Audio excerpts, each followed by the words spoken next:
When I was, struggling to pay rent every month and, not being able to ever go out and do anything, when I was just couldn't afford groceries, I couldn't afford, I'd be sitting, I'm thirsty, needing a bottle of water, questioning, should I go spend $1.50 to go get a bottle of water or just go home and drink out of the sink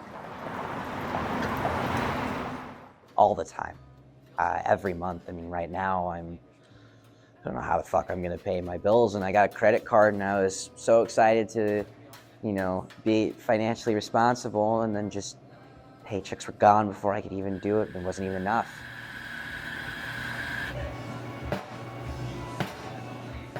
I find myself sometimes barely being able to get out of bed. I think with school on top of 2 jobs, I can't remember the last day that I've not had to wake up at like 7 o'clock in the morning.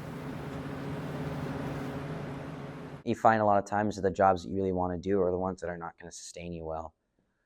One has to be a passionate job, and one has to be one that's just kind of what you have to do. So there's not even really freedom to look for another job or change your second job with another job. It's, you kind of feel bound to where you've fallen into. And I think that's probably the biggest frustrator for me is, there's no freedom. It's just kind of like a mouse trap at some point. I think CBA has gotten to the point where I have to just treat it like work. I definitely go back to the outlet that Pilsen made is I've always loved that blue collar kind of work, and but it's a mix of that and actual artistry.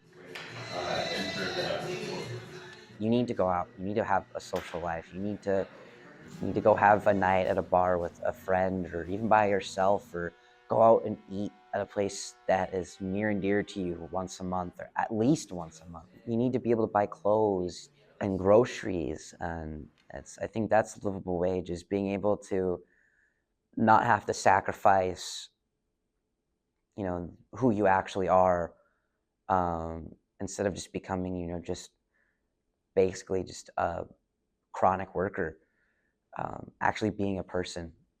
So it's livable in that you're not dead, but it's not a life. You're just, I don't know, that's such a stagnant, starving artist mentality, and that's a terrible way to look at anything, because it's not how good things come about.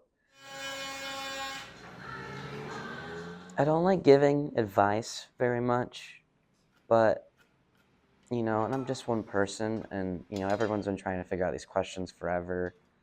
But I think it is up to people our age to actually do something about it. I hear a lot of times, so there's this call for revolution and change, but change isn't easy. Change requires sacrifice. Change requires to dismantle everything that was known and to go through some tough times. And I think we have to do it differently than all our parents and our parents' parents did it. And we have to stop worrying about ourselves. Any food job, when you're bringing out dishes, you're not going to just throw them into the dish pit with all this nasty food on. You got to scrape it off. You got to pour it out. You got to kind of sometimes wipe it off. So it's the guy who has to deal with it the worst, sitting in the dish pit, has an easier time. And then you get a clean plate.